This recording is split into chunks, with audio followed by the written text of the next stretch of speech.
Hello दोस्तों, आपके अपने चैनल एसजी नॉवल वर्ल्ड में आप सबका स्वागत है। ऐसे ही रोचक स्टोरी के लिए चैनल को सब्सक्राइब जरूर कर लीजिए। आइए अब एपिसोड कंटिन्यू करते हैं। एपिसोड 141 तड़प, बेबसी, गुस्सा।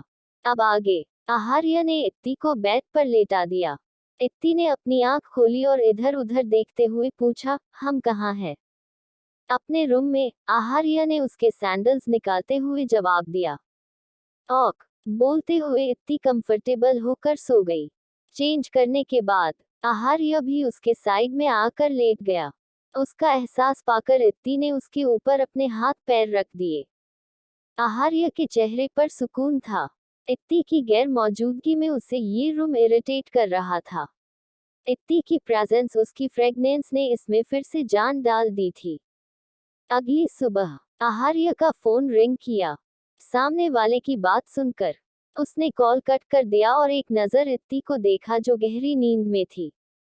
उसने स्माइल करते हुए उसके होंठों पर एक लाइट किस की और रेडी होकर रूम से बाहर निकल गया। लिविंग हॉल में ऋतिक उसी का इंतजार कर रहा था। उसने उसे ग्रीट किया, फिर दोनों पैलेस से बाहर चले गए। बॉस, उसने सही टाइम पर उसे हॉस्पिटल पहुंचा दिया।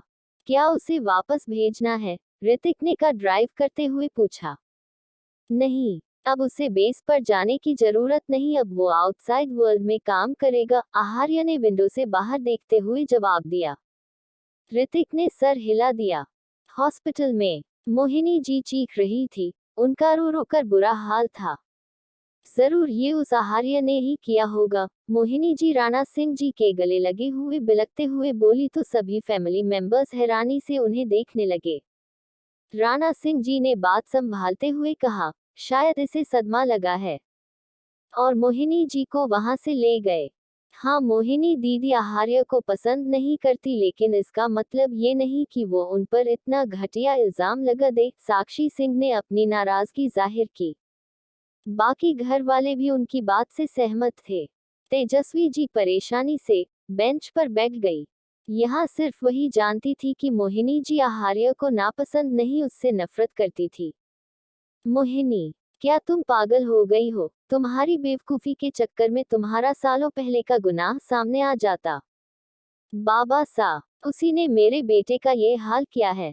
मैं उसे छोड़ूंगी नहीं। मोहिनी जी रो पड़ी। वो ऐसा नहीं कर सकता। वो उस रात से अनजान है, वरना अब तक तुम जिंदा नहीं होती। चार दीवारी में दफन उस राज को तुम आज सबके सामने ले आती, अपनी इस नफरत को जाहिर कर देती। और आहार्य यहाँ होता तो क्या जवाब देती तुम? क्या वजह बताती इस नफरत की? मोहिनी जी होश में आई। उन्होंने अपना पसीना पोंछकर मन में सोचा, बाबा सा सही कह रहे हैं। अभी वो राज उसके सामने आया तो सब बर्बाद हो जाएगा। मैं बर्बाद हो जाऊंगी। मोहिनी जी और राणा सिंह जी वापस आए। बेटा, तुम्हारा बहुत बहुत शुक्रिया, राणा सिंह जी ने वहां खड़े उस आदमी से कहा जो वॉल पर लीन हुए इतनी देर से इस फैमिली ड्रम को देख रहा था। मोहिनी जी ने उस शख्स को देखा। उसका रंग हद से ज्यादा गोरा था। उसकी स्किन किसी बर्फ की तरह थी। इट्स ऑक, मैं कल रात ही इंडिया आया था। घर जाते हुए मुझे एक डैमेज का दिखी तो मैंने सिर्फ उन्हें हॉस्पिटल पहुंचाया, दैट्स इट। उस लड़के का एक्सेंट फॉरेनर था। सभी को कॉरिडोर में भारी कदमों की आवाज आई। सबने मुड़कर देखा तो वो आहार्य था जो अपनी पेंट की पॉकेट में हाथ डाले वहां आ रहा था। उसके पीछे ऋतिक उसे फॉलो कर रहा था। आहार्य को देखते ही मोहिनी जी ने बेहद नफरत से उसे देखा। उनकी बिखरी हालत देखकर आहार्य के होंठ के कोने हल्के से मुड़े। इससे ज्यादा तड़पा था मैं, इससे ज्यादा रोया था मैं।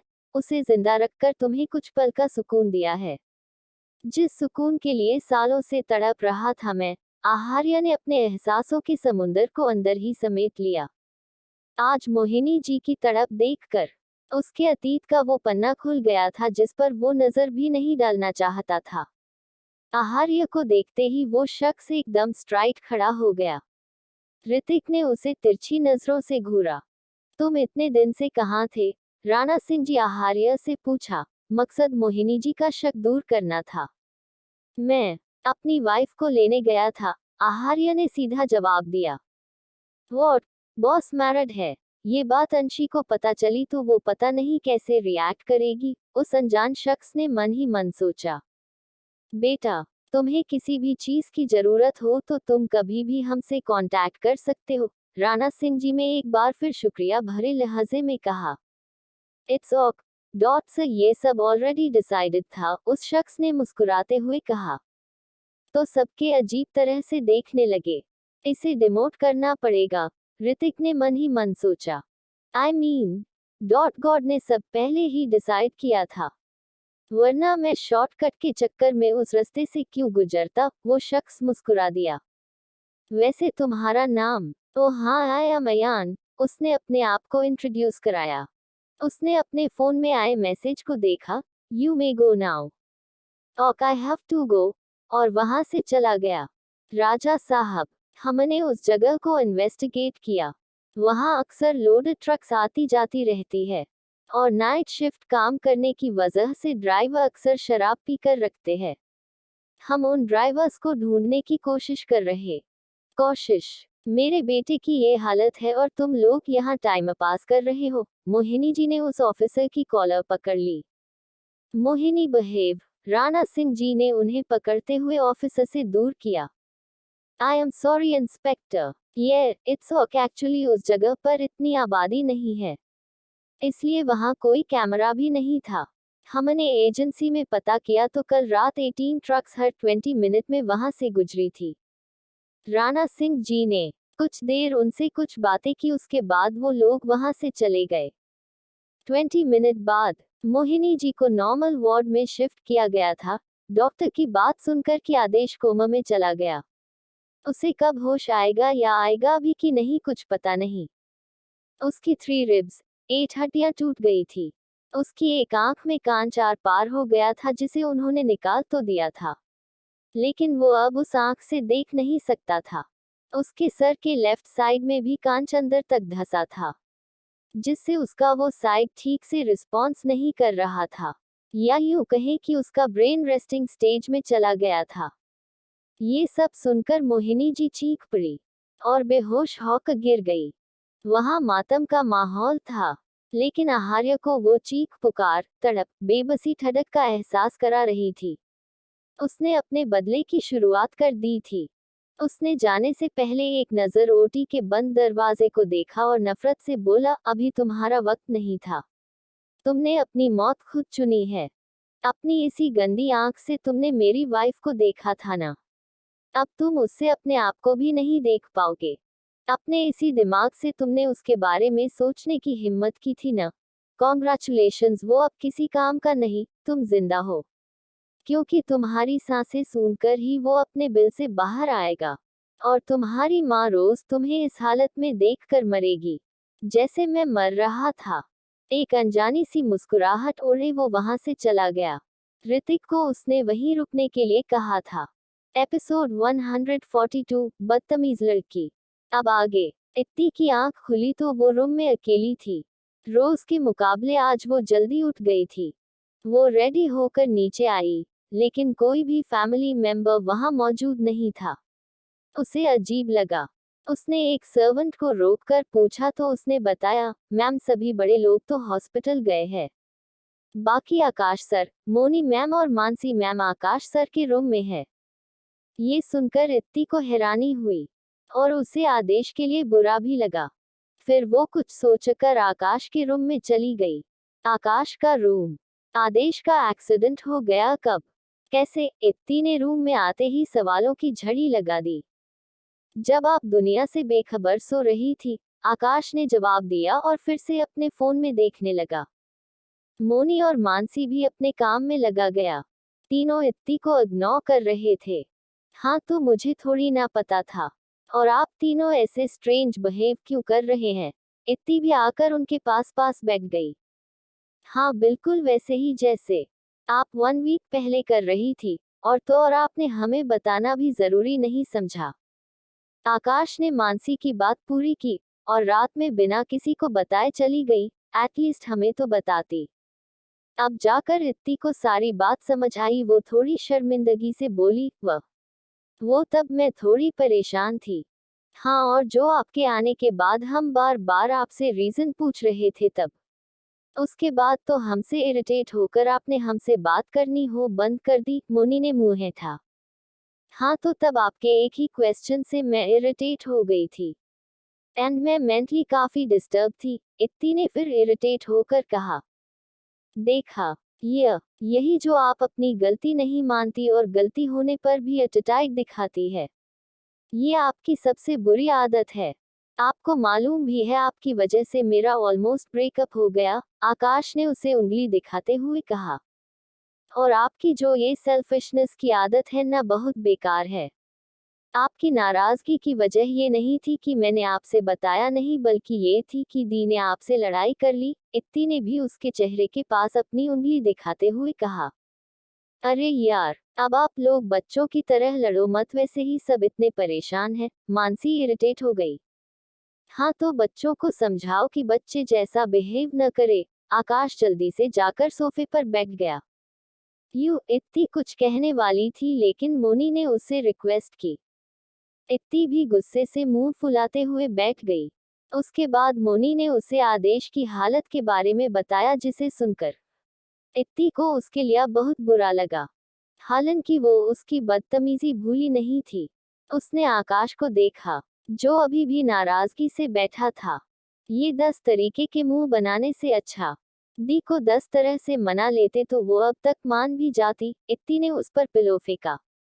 मालूम है मुझे, आकाश ने भी बड़ी तहजीब से उसे वो पिलो वापस कर दिया, जिससे इत्ती को अपने हाथ पर बहुत दर्द हुआ। एनीवेज, मैं कॉलेज 15 डेज के बाद मेरे कॉलेज स्टार्ट होने वाले हैं। I am so excited. इस बार देखना, मैं खूब ज्यादा मेहनत करूंगी, दिन रात पढ़ाई करूंगी, इत्ती ने जोश से कहा। तो तीनों हंसने लगे। इसी तरह से 10 दिन बीत गए। सबकी लाइफ तो नॉर्मल थी, बट मोहिनी जी हॉस्पिटल में ही थी। आदेश अभी भी कोमा में था। उसके केस को भी पूरी तरह से एक्सीडेंट की शक्ल दे दिया गया था। सबको भी यकीन हो गया कि ये सब महज एक्सीडेंट होगा, ना कि किसी की कोई साजिश। वैसे भी आदेश के अस्तित्व के बारे में यहाँ कोई नहीं जानता था, तो उससे भला किसी की क्या ही दुश्मनी होगी। 10 दिन बाद सुबह का वक्त, एक का पैलेस के बाहर आकर रुकी और अयान उसमें से बाहर आया।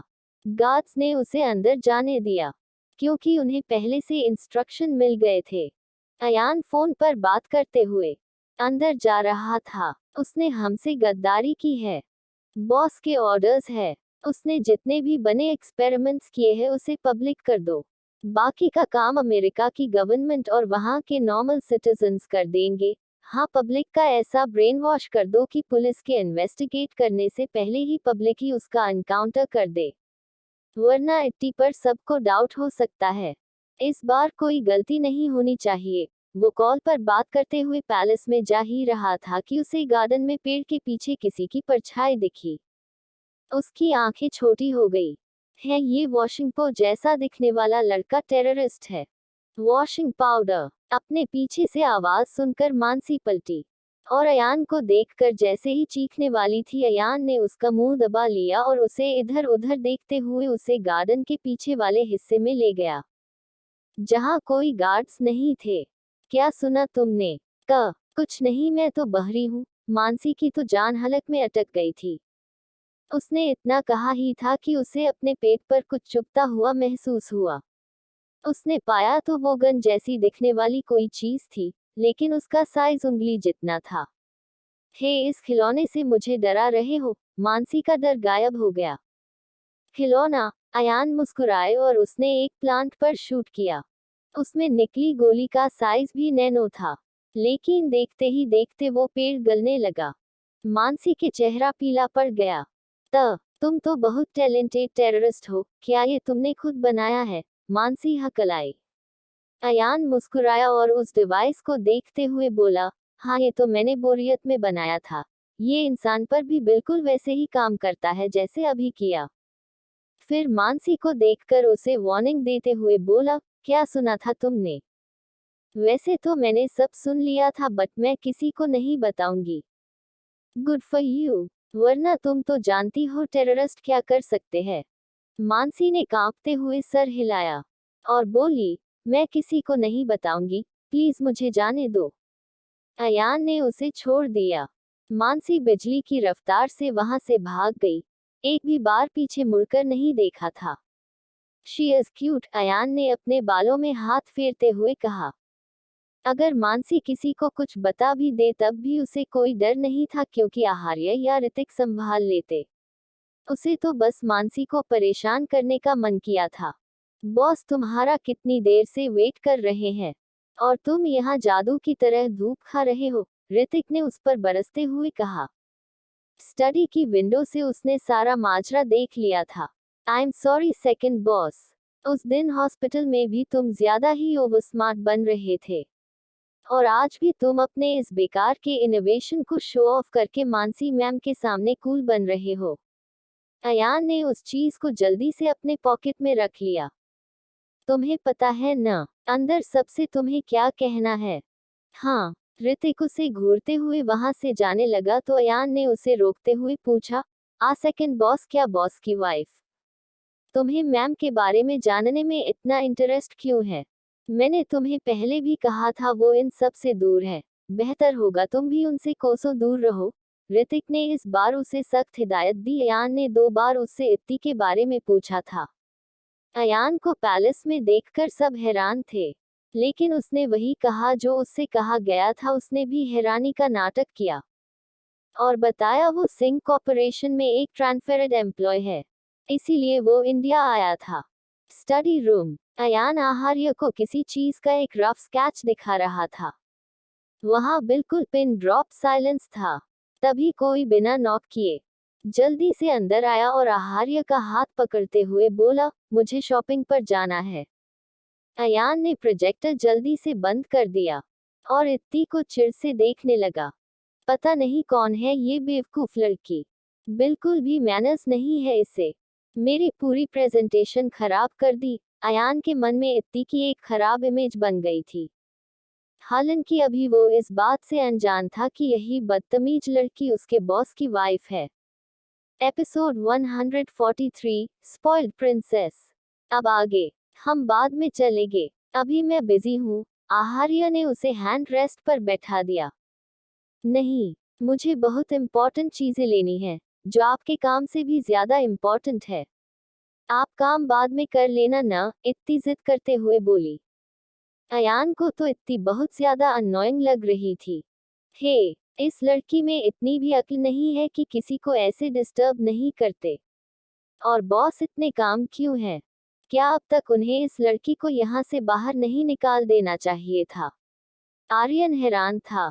उसने महसूस किया कि इत्ती के आने से पहले जो प्रेशराइज और उसे महसूस हो रहा था वो अचानक गायब हो था।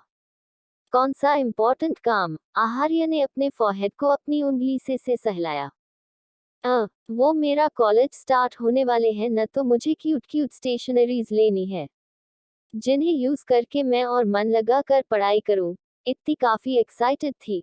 उसे स्टेशनरी स्टफ का बहुत शौक था। हाँ, वो बात अलग थी कि वो सिर्फ उन्हें खरीद कर रख लेती थी, कभी यूज नहीं करती थी।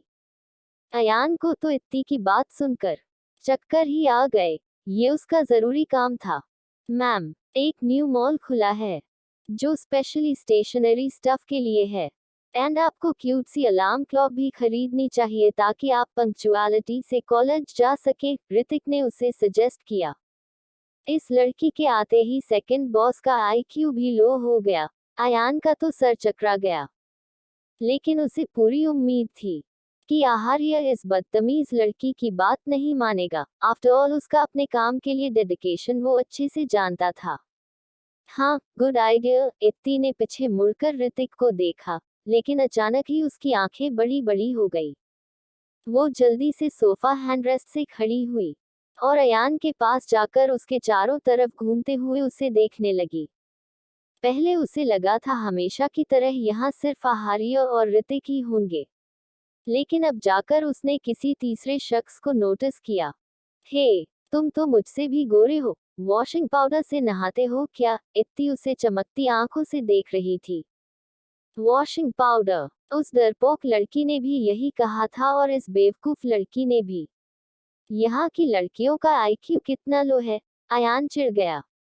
वो जैसे ही कुछ बोलने को हुआ उसे अपने सामने किसी की हैवी प्रेजेंस फील हुई, जिसने इत्ती को अपनी तरफ खींच लिया था। वो 2 कदम पीछे हो गया। उसने देखा कि वो आहार्य था। चलो तुम्हें शॉपिंग पर जाना था ना? आहार्य ने इत्ती को घूरते हुए कहा। नहीं, अभी मुझे इस हैंडसम मैन को देखने दो। इसका कम्प्लेक्शन इतना फेयर कैसे है? इत्ती ने आहार्य को इग्नोर किया और फिर अयान को देखकर एक्साइटेड होते हुए बोली, हे, क्या तुम मुझे अपना स्किन केयर रूटीन बताओगे प्लीज?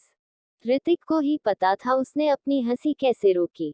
अयान को तो इत्ती किसी अजूबे से कम नहीं लग रही थी। क्या तुम थोड़ी लॉयल्टी दिखा सकती हो हम्मम? आहार्य ने इत्ती का फेस अपनी तरफ टर्न किया। है लॉयल्टी? वो कंफ्यूज थी। मैम, बॉस का मतलब है कि आप अपने हस्बैंड के सामने ऐसे किसी दूसरे आदमी की तारीफ कर रही है।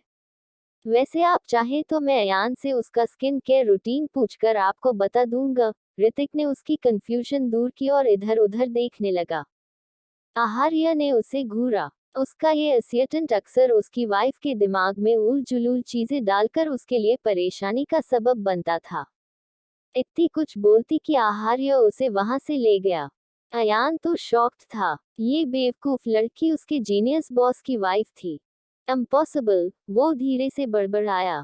It's possible. मैम ही सर को इतना इरिटेट कर सकती है। ऋतिक हंसा। वो हमेशा अपने ओवरटाइम का बदला आहार्य से इसी तरह लेता था। ये लड़की जो किसी स्पॉइल प्रिंसेस से कम नहीं, वो बॉस की वाइफ कैसे हो सकती है? I can't believe. अयान को झटका सा लगा। उसने सोचा था उसके बॉस की वाइफ मच्छियो उन्हीं की तरह एक्स्ट्रा ऑर्डिनरी होंगी। So what? ऋतिक को उसकी बात रास नहीं आई। अयान उसके सामने आया और सीरियस होकर बोला, आपको नहीं लगता कि ये लड़की जिसमें बिल्कुल भी दिमाग नहीं है, वो सिर्फ बॉस के लिए परेशानी खड़ी करेगी? इवन उसमें इतना भी सेंस नहीं है। उसने इतनी इम्पोर्टेंट मीटिंग खराब कर दी। हमें जल्द ही इस प्रोजेक्ट को कंप्लीट करना है, वरना इट्टी की इमेज पर इफेक्ट पड़ेगा।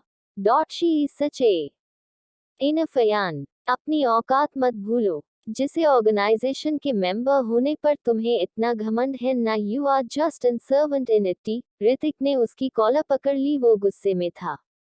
बॉस, अयान ने कुछ कहना चाहा। Shut up, mark my words clearly, वो तुम्हारी बॉस है तो उन्हें रिस्पेक्ट देनी होगी तुम्हें। एंड अगर सर को तुम्हारे इस रिडिक्यूलस थॉट के बारे में पता चला तो? ऋतिक हल्का सा मुस्कुराया और उसका कॉलर ठीक करते हुए बोला, जिसकी जान बचाने के तुम्हें ऑर्डर मिले थे, उसकी ये हालत सिर्फ इसलिए हुई क्योंकि उसने मैम के बारे में सोचने की हिम्मत की थी। अपार्ट फ्रॉम ऑल दिस, वो बॉस के लिए हर चीज से ऊपर है। उसके कॉलर को झाड़ते हुए उसने अपनी बात खत्म की। ये तो तुमने लाइव देख ही लिया होगा। ऋतिक ने उसे छोड़ा और वहां से जाने लगा, लेकिन कुछ सोचकर वो रुका और बोला, वैसे मैम का नाम इट्टी है। और वहां से चला गया। अयान ने उसकी बात दोहराई और उसे अपनी लाइफ का सबसे बड़ा शौक लगा। उसने मन ही मन सोचा, जो भी हो, बट इतनी लो आईक्यू वाली लड़की बॉस को बिल्कुल डिजर्व नहीं करती, and she is far better than this stupid girl. वो बॉस को हर तरह से कॉम्प्लीमेंट करती है, न कि इस स्पॉइल्ड प्रिंसेस की तरह जो किसी ट्रबल से कम नहीं। कार में, आप मुझे ऐसे क्यों ले आए? मुझे उससे पूछना था कि उसकी स्किन इतनी फेयर कैसे है, मुझसे भी ज्यादा। I am jealous. इत्ती ने बार बार एक ही रट लगा रखी थी, लेकिन आहार्य ने अब तक उसकी बात का कोई जवाब नहीं दिया था। वो बस बिना किसी एक्सप्रेशंस के सामने देखते हुए ड्राइव कर रहा था। 2 मिनट की खामोशी के बाद इत्ती ने फिर से कुछ बोलने के लिए अपना मुंह खोला ही था कि आहार्य ने झटके से कार रोक दी। इत्ती आगे की तरफ झुक गई और चिल्लाई, episode 144, my husband is the bestest. अब आगे। इत्ती अभी संभली भी नहीं थी कि अचानक ही आहार्य ने उसे सीट पर पुश किया, जिससे सीट पीछे की तरफ बेंड हो गई। हम अब बताओ क्या कह रही थी तुम? आहार्य उसके ऊपर झुका और उसे जकड़ लिया। इत्ती ने उसे देखा, जिसके चेहरे पर जलन ही जलन थी। वो मैं कह रही थी कि वो बहुत ज्यादा हैंडसम है। आहार्य ने उसकी कलाइयों को दबाया। इत्ती ने उसके खतरनाक चेहरे को देखा और जल्दी से न में सर हिलाया। न, नहीं हैंडसम। वो तो बिल्कुल भी हैंडसम नहीं था। यू मीन कि मैंने ही गलत सुना था। आहार्य की परछाई उसके चेहरे पर छा गई। उसने तेजी से इत्ती के गले पर बाइट किया। आउच! इत्ती सिसक उठी। आहार्य उसके जवाब के इंतजार में उसे घूर रहा था। अभी क्या मुझे एक्सप्लेन करने का मौका मिलेगा? इत्ती ने उसे बहकने की कोशिश की। तुम्हारी ये ट्रिक्स आज काम नहीं करेगी। आहार्य उससे दूर हुआ और फिर से ड्राइविंग सीट पर बैठ गया। मेरा हबी वाला वेपन भी काम नहीं किया, वो भी सीधी बैठ गई। यू हैव 5 मिनट्स, आहार्य ने अपनी घड़ी उसके सामने की। उसका इतना ही कहना था कि इत्ती उससे चिपक कर बैठ गई और उसे बाइसेप्स को सहलाने लगी। मैं तो बस उससे पूछ रही थी कि उसकी स्किन इतनी क्लियर कैसे है। एक तो उसका कंप्लेक्शन इतना फेयर था, ऊपर से उसकी वो ग्लास स्किन। इत्ती ने एक आह भरी। आहार्य ने उसे घूरा तो उसने जल्दी से कहा, बात अभी खत्म नहीं हुई। आपको पता है न, मेरा ये जिद्दी पिंपल जाने का नाम ही नहीं ले रहा। मैं आपको कितने दिन से बोल रही हूँ लेकिन आपने ध्यान नहीं दिया। इत्ती ने अपने अपने गाल पर निकले उस छोटे से पिंपल पर पॉइंट करते हुए कहा। अब वो काफी गुस्से में थी। हाँ, क्योंकि इससे तुम और ज्यादा क्यूट लग रही हो। And it's natural specially at your age. Aharya ने उसके गालों को सहलाया। उसे इत्ती का वो पिंपल भी क्यूट लगता था। बस इसीलिए तो मैंने उससे पूछा था। आपने तो मेरी प्रॉब्लम सॉल्व करने के बजाय मुझे चीजी सा ये रिप्लाई दिया था। इत्ती गुस्सा हो गई। 3 मिनट्स लेफ्ट। आहार्य ने अपनी घड़ी की तरफ देखा। अरे हाँ, वो लड़का कितना गर्लिश लग रहा था। भला लड़के इतने फेयर अच्छे थोड़े ना लगते हैं, बल्कि वो तो tall, dark, handsome, hot, just like my husband. He is the best, नहीं बेस्टेस्ट। इत्ती ने उसके गाल पर किस की। आखिर में उसने आखिरी चाल चलते हुए उसके कानों को लिक करते हुए धीमी आवाज में बोली, मोस्ट इम्पॉर्टेंट वो तो बेड पर भी कितने अच्छे हैं। आहार्य ने आंख बंद करके एक सांस छोड़ी और उसे अपने गोद में खींच लिया। दोनों के चेहरे करीब थे। इत्ती ने उसके बियर्ड्स पर उंगलियां चलाते हुए पूछा, एम आई पास? हम्म। आहार्य ने उसकी नेक को बाइट किया। मैका की सीट पर भी बेस्ट हूँ। आहार्य ने उसके कान पर उसी अंदाज से लिक किया। इत्ती बुरी तरह से ब्लश करने लगी। ये काफी अनकंफर्टेबल होगा। इत्ती ने इधर उधर देखते हुए कहा। आई विल मेक श्योर कि तुम ये सब सोच ही न पाओ। आहार्य ने उसकी कमर को सहलाया। नहीं, अभी हमें लेट हो रहा है। हम इसके बारे में बाद में सोच सकते हैं। उसके टच से इत्ती पिघल रही थी। आहार्य ने उसका सर अपनी चेस्ट पर रखा और फिर से का स्टार्ट कर दी। उसने एक मिस्टीरियस स्माइल के साथ इत्ती के बालों पर किस किया, जिसे इत्ती देख नहीं पाई। मोनी बोर होते हुए अपने रूम में बैठी थी। उफ, कितनी बोरियत है। भाभी सा शॉपिंग पर चली गई। आकाश भाई सा पता नहीं कहाँ चले गए और मानसी उसे भी अभी ही फ्यूआ होना था। उस चुड़ैल ने ऐसा कौन सा भूत देख लिया जो उसे डर के बारे बुखार ही हो गया। मोनी झुंझलाहट से बड़बड़ाई। तभी उसका फोन रिंग हुआ। कॉलर पर शो हो रहे नाम को देखकर उसने जल्दी से कॉल पिक किया। हे ऋषि, हाउ आर यू? उसकी आवाज काफी चेयरफुल थी। ग्रेट यार, मैं अभी तुमसे मिलने आती हूँ। वैसे भी काफी साल हो गए तुमसे मिले। मोनी ने झट से हामी भरी। नहीं, मानसी और आकाश भाई सा बिजी है, मैं ही आती हूँ, उनसे बाद में मिल लेना। हम ओक भी।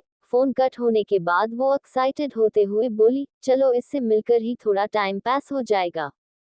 तैयार होकर वो उससे मिलने निकल गई। ये मेरा ससुराल इतना दूर क्यों है? पहुंचते पहुंचते रात हो जाएंगी। आकाश का ड्राइव करते हुए बड़बड़ाया। वैसे अच्छा ही है। रात के अंधेरे में उसने मिरर में देखा, वो ब्लश कर रहा था।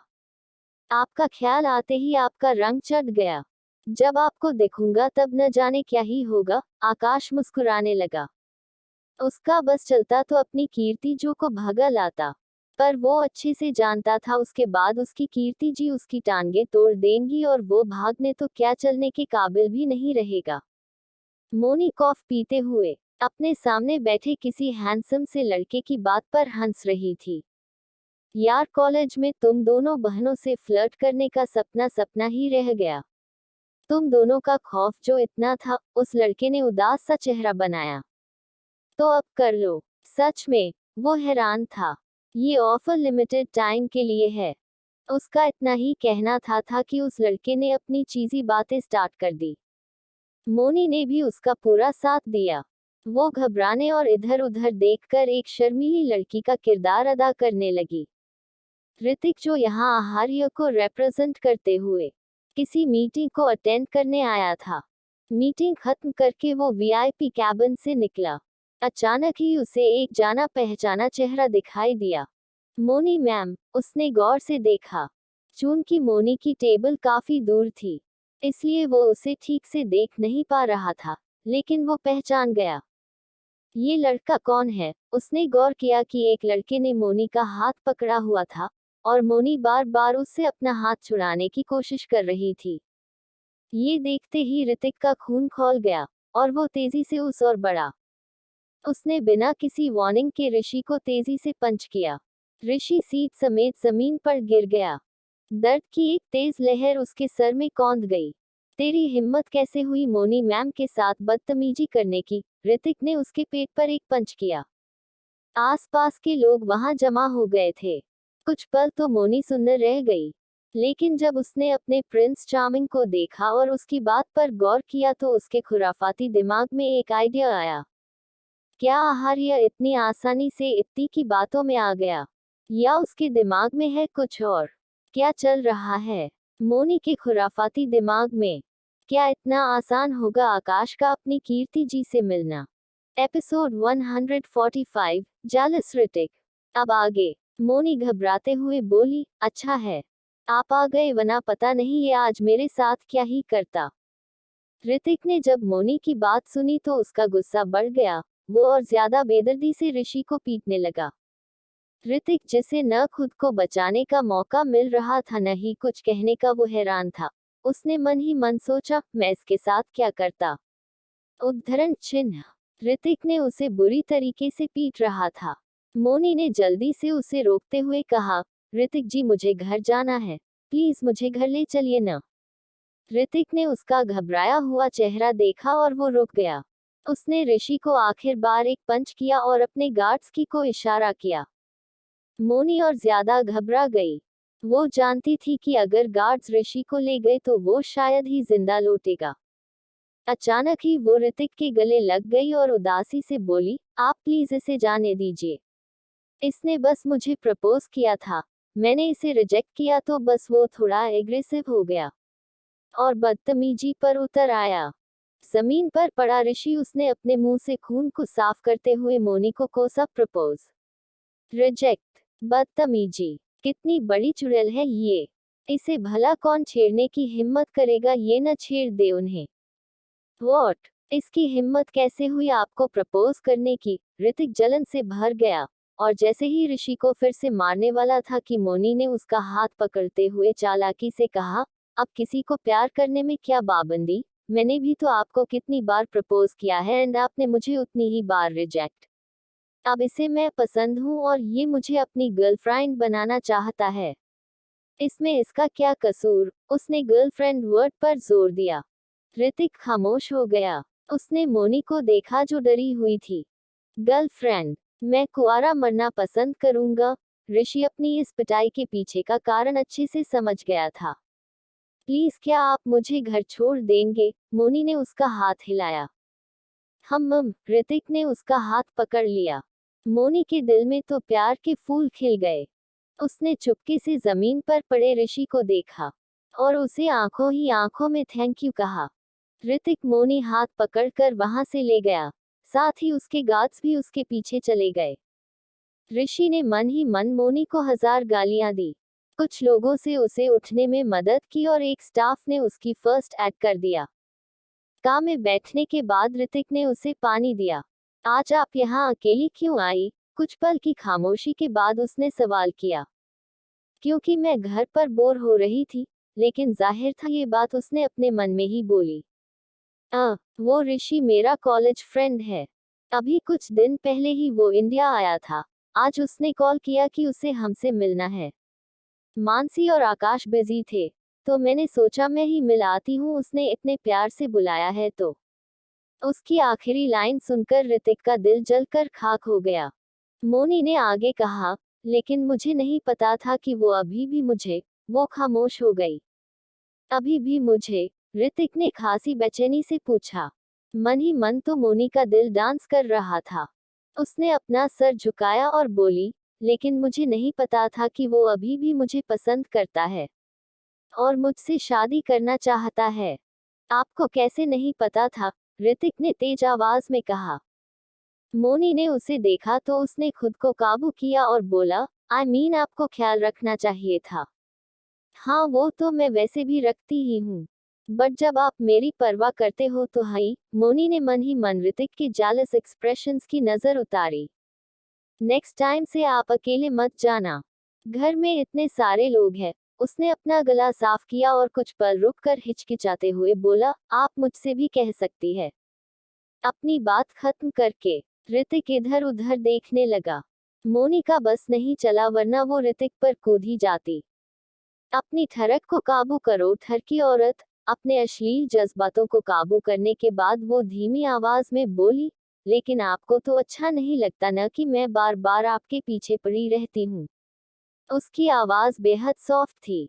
मोनी जी कभी ऐसा गर्लिश बिहेव नहीं करती। आज के इंसिडेंट से शायद वो कुछ ज्यादा ही डर गई है। ऋतिक ने मन में सोचा और मुस्कुराते हुए बोला, मुझे बुरा भी नहीं लगता। मोनिका से बाहर देखने लगी। वही जानती थी ऋतिक कुछ शब्दों ने उस पर क्या असर किया था। शायद मैंने मोनी जी को अनकंफर्टेबल कर दिया। ऋतिक को अफसोस हुआ। आप आइसक्रीम खाएंगी? क्या? मोनी ने उसे देखा। आइसक्रीम? ऋतिक ने खिड़की से बाहर एक आइसक्रीम पार्लर की तरफ इशारा किया। हाँ, वाई नॉट? ऋतिक का से उतर कर आइसक्रीम लेने चला गया। उसके जाते ही मोनी की जज्बातों की तितलियां आजाद हो गई और वो सीट पर बैठे बैठे ही नाचने लगी। रात का वक्त, सिरोही कोई परछाई पैलेस के पीछे वाले हिस्से से अंदर कूदा।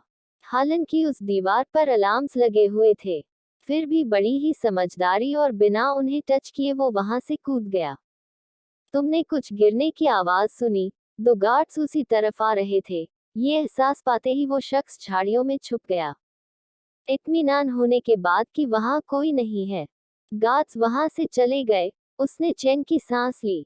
मैं यहाँ का दामाद हूँ, फिर भी कैसे चोरों की तरह आना पड़ रहा है। झाड़ियों से निकलकर आकाश ने अपने कपड़े झाड़े और धीमे कदमों से आगे गया। उसने देखा कीर्ति की रूम की खिड़की खुली थी। सेकंड फ्लोर पर पहुंचना उसके लिए कोई बड़ी बात नहीं थी। आपको देखने के लिए अब मैं और इंतजार नहीं कर सकता। आकाश ने सर उठाकर खिड़की की तरफ देखा।